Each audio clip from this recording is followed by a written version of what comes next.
What's in a song? What's that one song that takes you to your own unique special place? Welcome to Love Life, featuring your host, Dane Donovan. The sun shines bright as it moves across my face. I feel the light. We've all got that anthem, our anthem, that one song that takes us to that really special place. Actually, I've got a couple that are useful in different situations.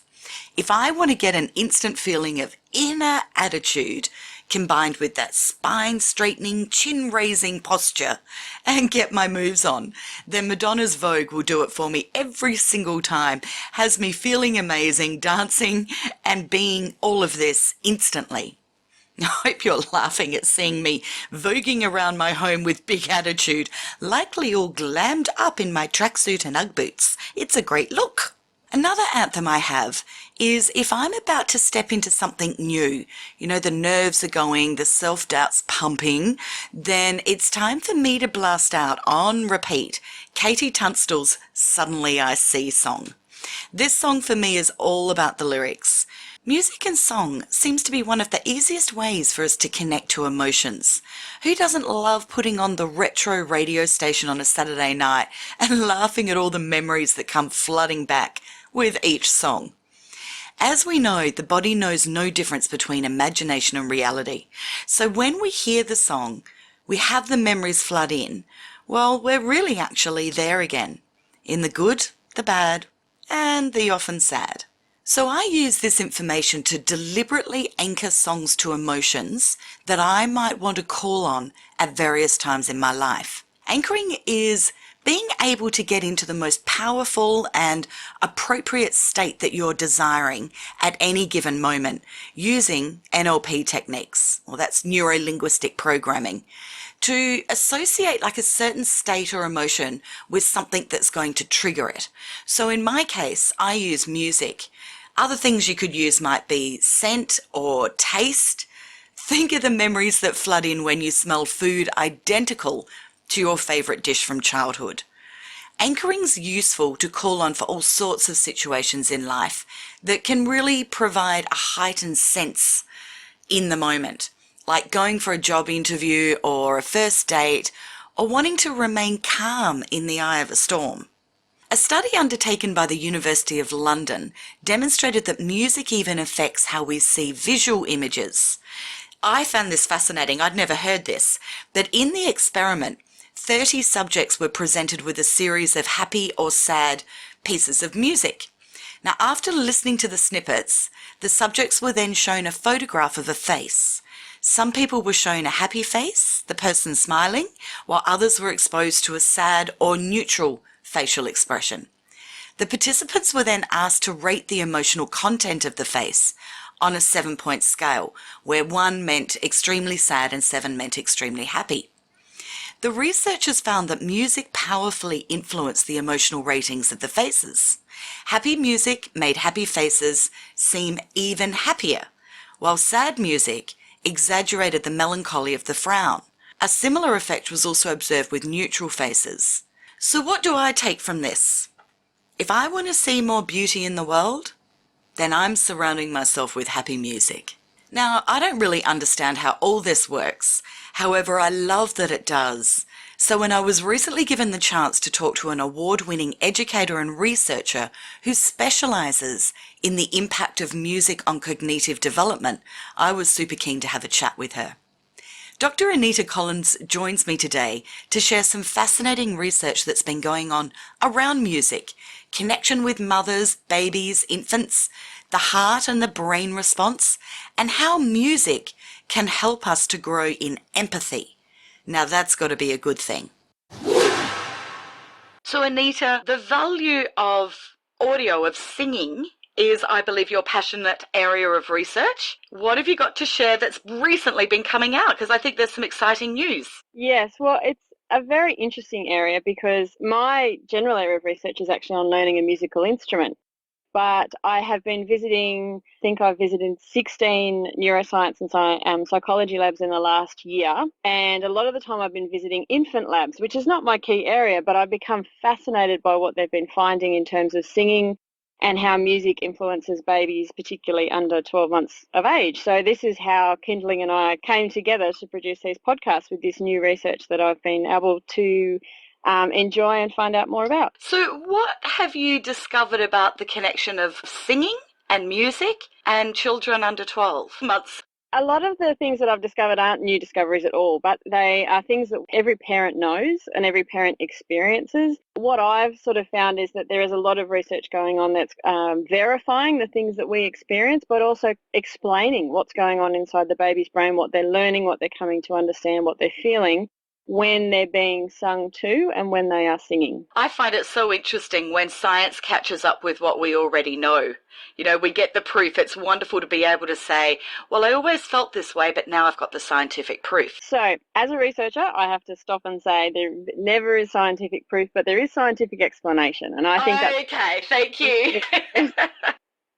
scientific explanation for what we're seeing, which often is intuitively what we understand. I mean, we've had millennia of trial and error to figure out things about raising children. This just explains more about it and actually puts forward some ideas that we don't know. What's going on in a baby's brain when a mother is singing to it? There is so much going inside a baby's brain when a mum is singing, and a dad as well. We've got to remember that it's all about the singing that they experience around them. Grandparents, close members of the family, even their siblings as well. I love that you've said that, because I was going to ask, is this something that childcare workers could do, that nurses in hospitals could do? You know, this is really anybody, the favourite auntie. And the thing is, it's not new. Most people do sing to children. It seems to be this natural thing. And even when we think about singing, we actually have to think about it in its broadest sense. So when I'm speaking, when anyone's speaking, we're actually doing a form of singing. Speech is song. It's got melody, it's got rhythm to it. And that's actually what babies are latching onto when they first hear singing. So we're doing it with and for them all the time. What's happening for them, the list is so incredibly long, and it depends on what environment they're in, whether they're settling down to sleep, whether they're waking up in the morning, whether they're calming down from an excited situation, whether they're becoming engaged in being excited about something else. One of the most amazing things about this research is so much is happening at once, and that's why it's hard. That's why it's hard to measure, because it's not just doing one thing equals another thing. It is doing one thing equals an enormous number of processes going on for the child in their brain. One of the things that I always felt when I was singing to my children when they were overwhelmed or upset in any way was that I felt like my calmness, if I could maintain my calmness, which is the big challenge for most mums, they would start to meet my energy. I felt like their heart would slow down or their breathing would slow down to match mine. Is that something that is now having evidence that that's true? Yes, it's something called synchronicity. And I saw a wonderful experiment in Canada when I was there this year, where there was a mum and her lovely 4-month-old baby, and they were in a sound booth just like this one, and they were hooked up to very simple measurements of heart rate, body temperature, all sorts of things. And we were outside and we were watching a screen, and on the screen it literally looked like an Etch-a-Sketch to start with. There were lines going everywhere. It didn't make any sense at all. And then as soon as mum started singing, and it didn't matter if she was singing in a really calm voice or she was singing in a very excitable voice, suddenly the lines aligned. These lines stayed synchronized all the way through the singing, and then they went back to an Etch-a-Sketch again. Wow, that's fascinating. Yeah. So my question would be, now bringing it back to your other area of passion of older children, can this continue throughout childhood? Does this have to stop? No, and it absolutely shouldn't stop. Our engagement with music actually changes from a developmental point of view all the way through our lives, particularly childhood, but it continues to have an impact all the way through life. And this research goes literally from the beginning of life, even before the beginning of life, right to the end of life, trying to find out why music is particular to human beings, why we've created it and no other sort of species has, and what possible point it serves at different parts of our lives. And there's an enormous amount of research trying to figure that very question out. Why do we have music? So it's obviously stirs such a lot of emotion. And there is such a close connection to our emotional beings, and they think it's because music processing in our brains is actually a very old network. So if we think of human evolution, the processing of music as sound is extremely old. It's been there for a very long time. They think it's because it's actually the network we use to first understand language. So we hear speech, or babies hear speech as if it's music when they're first born. They don't understand the words, they don't understand the breaks or anything, but they hear the melody and the rhythm and something called the tone color of that sound, and they hear it as language. So because it's so old and it lives in a very old part of our brain, which is a strange concept, but that's what they're believing at the moment, it has a very, if anything, short and close connection to our emotional selves as well, which are also very old. People who have Alzheimer's can put on headphones and be taken back to a part in their life. They're accessing that very deep part of themselves. It's beautiful to see that with patients with dementia. It's incredible to see them suddenly feel like or look like they've come alive and connected again, which is beautiful. So I'm thinking, what about the person who's had a child that, you know, during either pregnancy or during the early stages of life, there was a lot of hostility and drama going on in the family unit, and that child may have therefore learnt patterning or hearing music of angry or upset tones. Could they potentially then have distorted views later in life around, I'm thinking of a particular child who always says, you're yelling at me. And I've watched the parent and the parent's not yelling. And I'm thinking, I wonder if they've distorted all of this through that early memory of learning the song of language, yeah. I think it's a little too much of a leap to say it's a distortion, but if we just think of sound as information, it's like ones and zeros going into a computer.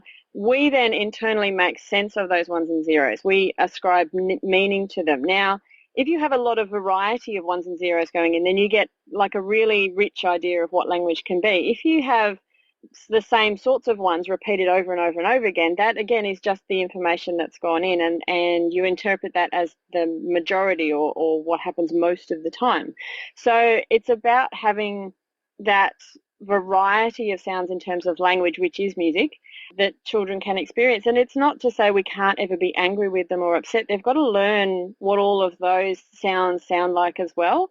I think for me, my understanding so far of the research is the variety is the most important thing, and making sure that they still have a safety which comes with song with the family unit as well. So this whole research area is making us think differently about language development and how we understand language, how do we develop language, how do we teach language. And so getting to the variety, I'm remembering when I would sing to my little babies who are now nowhere near babies, repetition was a big thing. Yeah. So is repetition still important? Is it finding a balance between repetition and variety? Yeah. Okay, so that's the repetition's still the way to go. Yeah, we as human beings, we like two things, and they seem to be counterintuitive. We like repetition and familiarity, and yet we crave novelty. We crave something different, and we keep jumping between those two things. As soon as we get something different, we want to go back to safety and familiarity and repetition. As soon as we get bored of that, we want to go to novelty, and that's part of being a human being, and it's fantastic. That variety is coming back to those songs, and they don't have to be children's songs, but those songs that are just really important to a child, they seem to respond to well, they seem to enjoy, they seem to ask to hear over and over again. I know my daughter, we could listen to a song 10 times over, and when she'd ask for it again, my impression was that she was still gathering information from that song. She was still coming to understand that song. And we do the same thing with pop songs. We just do it a bit quicker in that we love it and we crave it and it's fantastic. And then all of a sudden the switch goes and we go, oh, I'm bored of that now. I need my new one. Yes.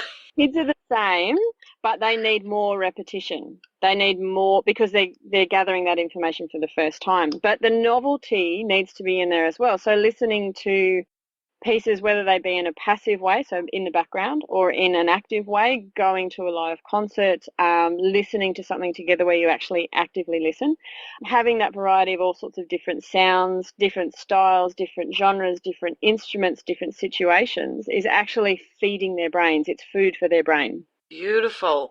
Now I'm thinking about the song that is sung to babies. Am I right that there's been research that says that helps in creating empathy and bonding? Yeah, there's some very interesting research about helping behaviours, or what are called pro-social behaviours. So again, I got to watch one of the leading researchers do an experiment with a 14-month-old where what they've found so far is they've had several conditions. You sing with a child, you move in synchronicity or in sync with a child, You read them a book or you sit near them, but you don't actually interact with them. And then you do an experiment where you might have a set of pegs, and you're hanging something up, and you drop one of the pegs and you say, oh, uh-oh. And they wait for this to see what the child actually does. Now, what's the most interesting thing in this research is the children that are sung to and the children that are moved, they move together in synchronicity in the rhythm, so much more likely to actually see the problem, feel empathy for the person that they've only just met who's sung a song with them or moved with them, and then take action to pick up that peg. Now, at the age of 14 months, that's an extraordinary thing for a child to do. So it leads to the idea that we have singing and song and movement in rhythm has a bonding, very, very quick bonding, trusting element to it, and that it actually encourages a child to be empathic and then to be helpful, which is, anyone who's had children will understand just how hard that is to get that very difficult idea across to kids. So it makes me wonder about, if we had more empathic and helpful children, how different school would be and family life would be and the world would be. It would be hugely different. So we've got to get singing, playing instruments and dancing happening a lot more in our life. Absolutely. So I'm a matchmaker as well. And I'm thinking, right, do I start doing speed singing, dancing and playing musical instruments for a greater sense of connection? It's like my version of the 36 questions. So I also love to think that if somebody was upset in adulthood, like I love that we are learning new ways to raise beautiful new human beings, to help nurture them to be the best versions of themselves. But I also love to think, well, how can we use these tools and take them into our everyday relationships with adults? I'm just imagining sitting there, if one of my friends is upset and I start singing, while initially that might appear incredibly unusual and strange, I can imagine that being so soothing and such a beautiful, heartfelt connection. Or if they were to jump on a guitar or a piano and play a piece of music, there's a bit of magic in it, isn't there? There's some magic there. There is, and there's as I said, because it's an old network and it connects so closely to our other old network, which is emotional response. It does look like magic on the outside, and the thing that is, it happens almost instantaneously. It is so quick that it happens, and I see it in different ways of reacting to really, really emotional situations. So if someone is experiencing intense grief, then holding them, but also we tend to just want to rock. And we tend to want to keep that musical beat, which is a simple thing of, we don't just stand there and hold them, we actually move with them. And sometimes we do sing, but also sometimes how we use our voice becomes in song. We put an enormous amount of emotional response into it in order to sing to them in a way. So I think we have this very narrow idea at the moment of what singing is. We believe it's what we see on Australia's Got Talent or on Australian Idol. It's not just that. We do singing in so many parts of life. So many people you see wandering around might just be humming to themselves. It's this very interesting idea of, why do we do that as human beings? What's it giving to us? How can we connect with others but also connect with ourselves just through singing? Beautiful. I love that. Now, you've also linked in with a wonderful program, I believe, Anita, called Kindling. And Kindling is, or actually, would you like to tell me about Kindling? Kindling is a kids radio station, and they're based in Sydney. And one of the presenters contacted me some time ago and we did an interview, and she rang me back again when we did another one. And I said, oh, look, I'm just about to head off to all these infant labs overseas. It'd be great. Would you be interested in hearing more when I came back? And she jumped on it and said it was great. So we came up with this idea of having some short podcasts that would go on the Kindling radio station and would be available, and very short ones. We know how short parents are for time, but having just an introduction to this field of research and some of the really amazing things that I got to see. And from that, I'm hoping to write more and to produce, a book for parents as well that helps them to understand and get an entry into this research, which I find fascinating, but at the moment it's hidden behind lab walls and academic journals, and I just want to be able to bring it out for everybody. Beautiful. So if people are interested in following further on this, head to kindling.com.au, and you've got a podcast there that they can have a listen to get more information. And after following the podcast, there's a playlist of songs for infants, for parents to be able to sing and play with their children, with their babies. Is that right? Yes, there is. So lullabies, there's some very common lullabies, and there's lullabies in all sorts of different languages. And one of the wonderful things about living in Australia is that we have in many countries, you have so many different lullabies, and the babies don't understand the language. All they understand is the emotion that's being put into the singing, and the fact that that person is there and being what I call their favourite rock star. That's the most important thing that there is. So this is the playlist that comes afterwards, helps with some ideas for that. But you could be singing the Tats Lotto numbers. It doesn't matter as long as you're singing it in a nice slow tempo, beautiful low sort of voice, whichever, low in your own range. And this is for dads and mums and carers as well. Singing it in a way that we all sort of know the structure of lullabies. But again, it doesn't matter what you sing as long as you just connect with that child about that calming element we get before we go to sleep. Calming and loving. Connecting with love. Beautiful. Any final words of wisdom, Anita? Just sing. Just give it a go. Don't care who listens, because the audience, you've got an audience of one, maybe two, maybe three, but they will love to hear your voice, and you're doing more than you know for them when you sing to them. It's time for Heart Talk. Several years ago, I read a gorgeous article that I went searching for to share with this episode. So here it is. There's a tribe in Africa where the birth date of a child is counted not from when they're born, nor from when they are conceived, but from the day that the child was thought in its mother's mind. And when a woman decides that she will have a child, she goes off and sits under a tree by herself, and she listens until she can hear the song of the child that wants to come. And after she's heard the song of this child, she comes back to the man who will be the child's father and teaches it to him. And then when they make love to physically conceive the child, some of that time they sing the song of the child as a way to invite it in. And then when the mother is pregnant, the mother teaches that child's song to the midwives and the old women of the village, so that when the child is born, the old women and the people around her sing the child's song to welcome it. And then, as the child grows up, the other villagers are taught the child's song. If the child falls or hurts its knee, someone picks it up and sings its song. Or perhaps the child does something wonderful or goes through the rites of puberty. Then as a way of honouring this person, the people of the village sing his or her song. In the African tribe, there is one other occasion upon which the villagers sing to the child. If at any time during his or her life the person commits a crime or behaves inappropriately socially, the individual is called to the centre of the village and the people in the community form a circle around them. And then they sing them their song. The tribe recognises that the correction for antisocial behaviour is not punishment. It is love and the remembrance of identity. When you recognise your own song, you have no desire or need to do anything that would hurt another. And it goes this way through their life. In marriage, the songs are sung together. And finally, when the child is laying in bed ready to die, all the villagers know his or her song, and they sing for the last time the song to that person. Now, I love this story for so many reasons, particularly having our own song unique to us to remind us of who we are. I